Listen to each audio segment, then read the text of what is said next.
So, welcome to the Student International. We have here Leroy.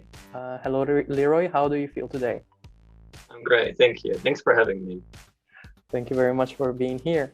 Today, we're going to talk about the experience of 6 months that you had in Canada, in Calgary. First, I would like to start understanding how you arrived there. Can you briefly narrate how you end up there one entire semester?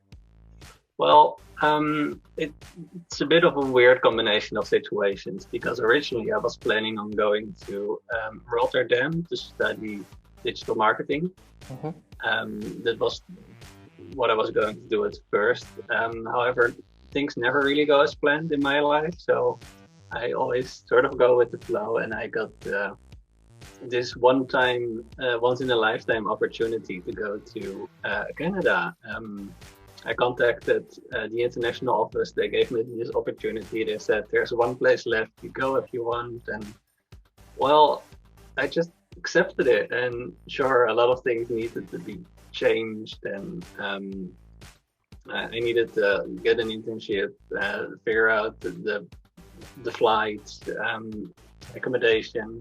But the courses as well needed to be accepted. But I just went to Canada, and to have such an opportunity was quite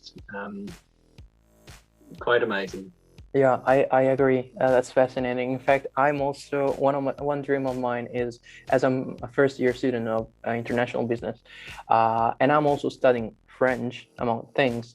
I also would love to go to Canada. So, what do you say? Like, what was the condition of your language requirements? Did you enroll into an English course or a French one, maybe?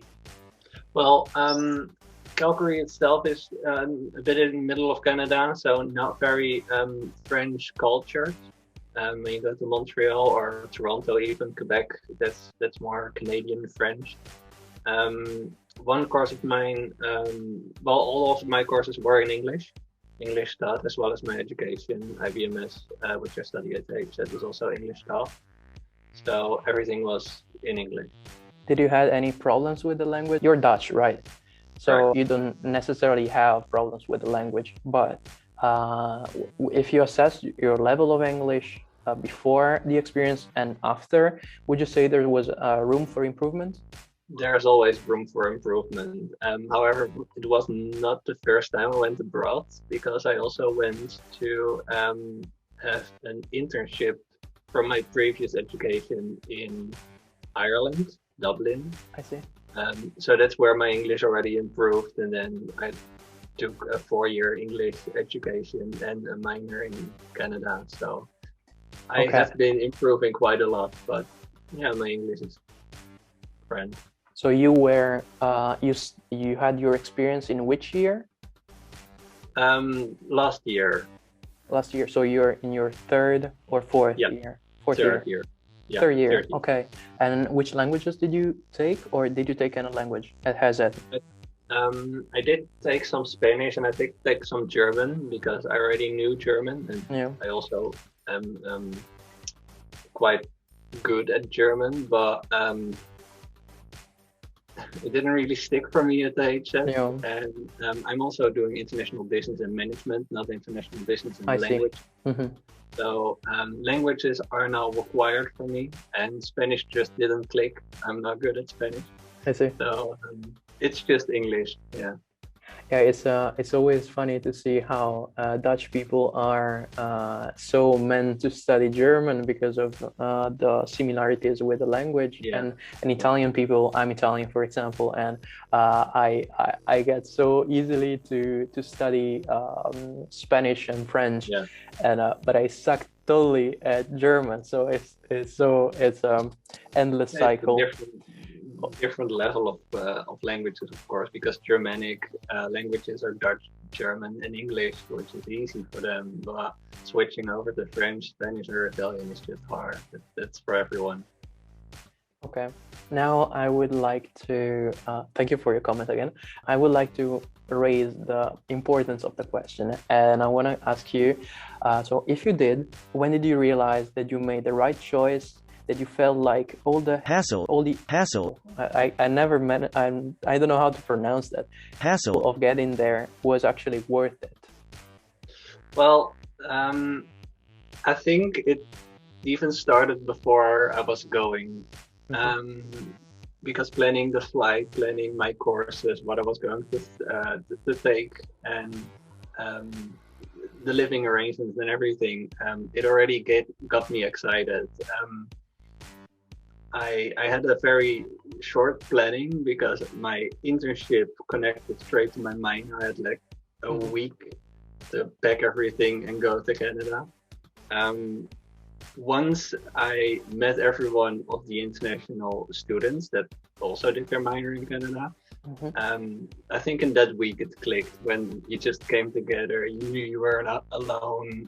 Everybody was in the same boat, and everybody was so nice and inclusive. And you want to go on this great adventure together and explore the whole university, the city itself, and all of Canada. So yeah, it didn't really feel like a hustle. It felt like um, preparing for a great adventure. I see.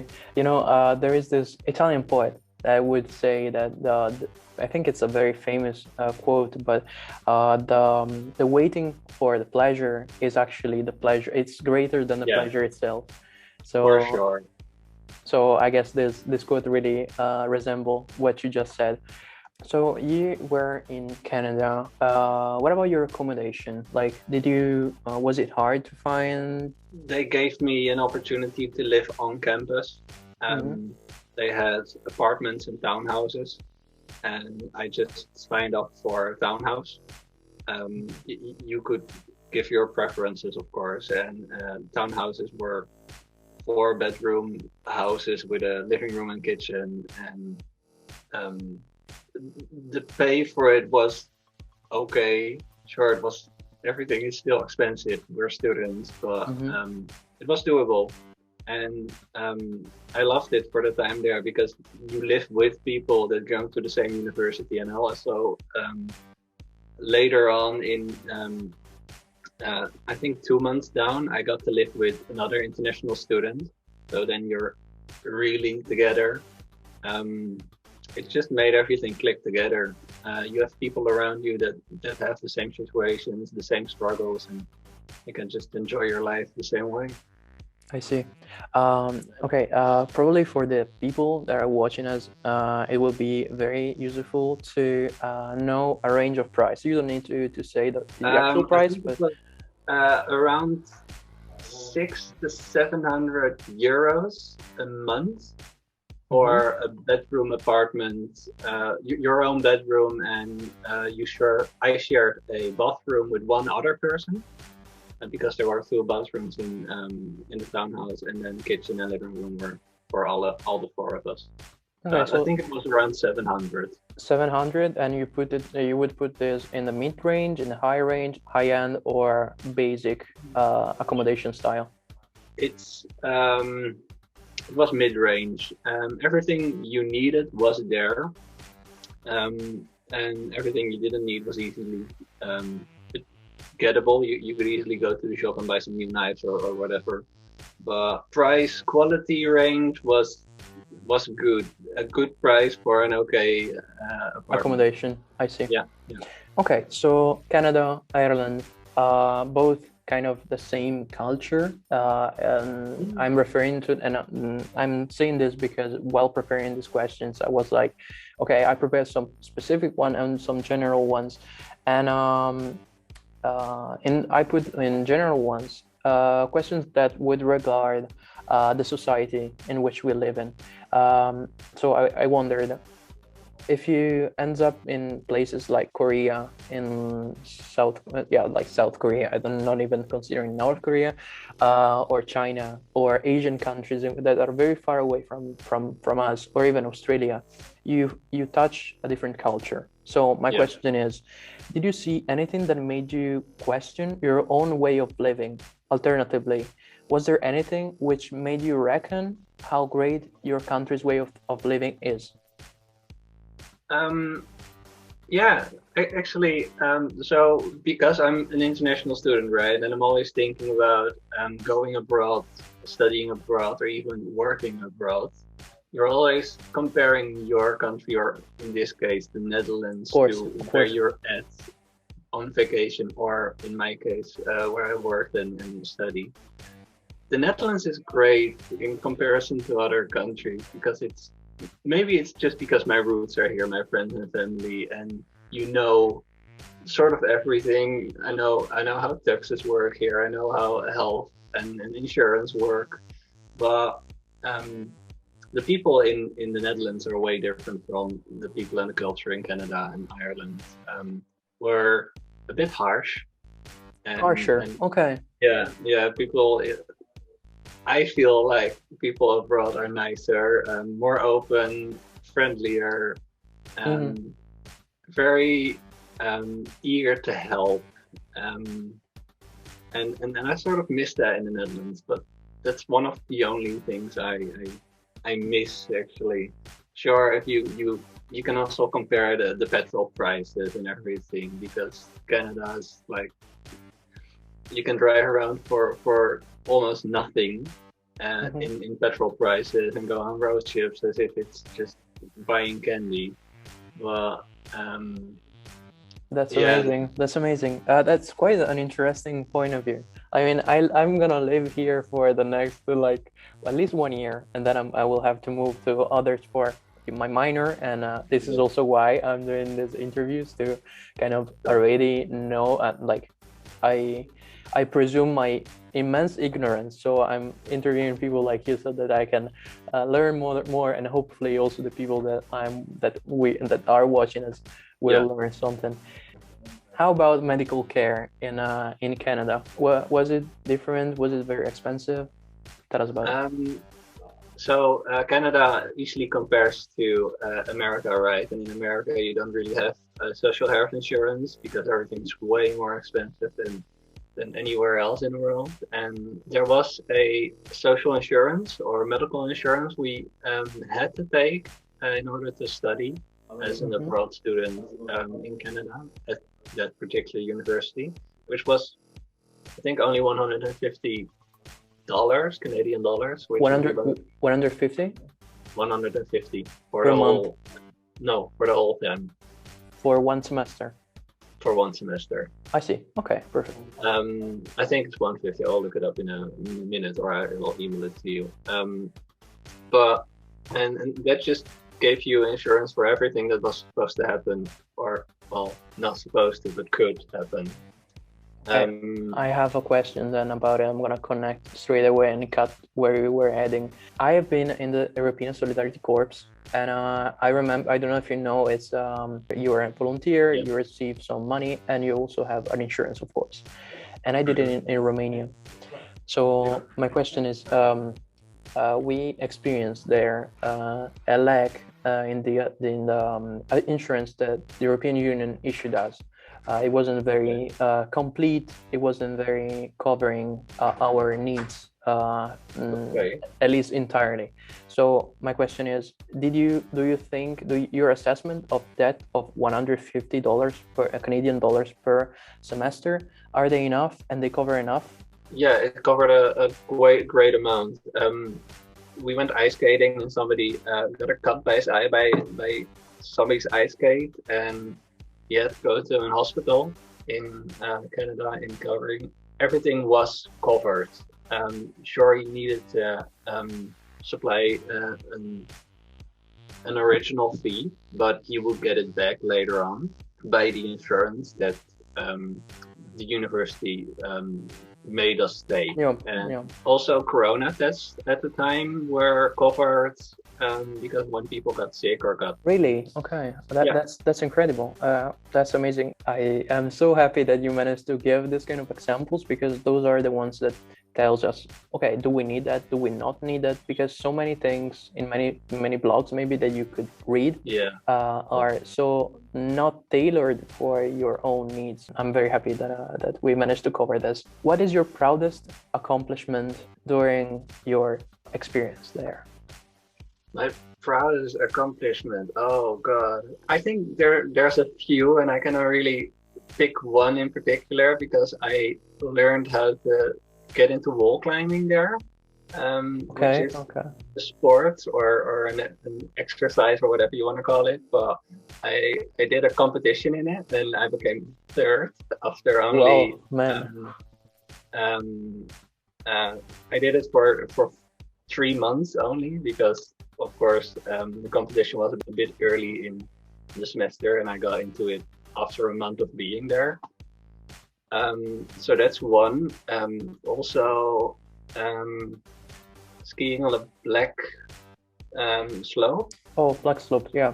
Wow. which was terrifying. Yeah, I imagine. Okay. I've been skiing before, but never in mountains like that, and not on black ones. I see. I never skied, but I can relate to the climbing because recently Yeah, I bouldered inventing terrace out of nowhere, whatever, and it was so frightening. It was so frightening to climb, but at the end, I was in these mountains and I could see everything from above. I was right. I was pissing myself from in my pants, but that was so fun. And then you walk down and yeah. Yeah, Okay. and all of the hikes we did, of course, every mountain you climb, and when you're at the top or at the limit of the hiking path or even beyond, the amazing views you get occasionally are just stunning. So I had some great achievements, and sure, I also made some great achievements in my education because I learned a lot. But I wouldn't call those my greatest achievements. Thank you very much for sharing this. And if you could give three attributes to your journey, to your experience in Calgary. Adventurous. Mm-hmm. Oh God, this is hard. Adventurous. I want to say time of my life, but that's a sentence. Next time I will provide some adjective beforehand. That would help. Uh, uh, Adventurous, incredible, and memorable.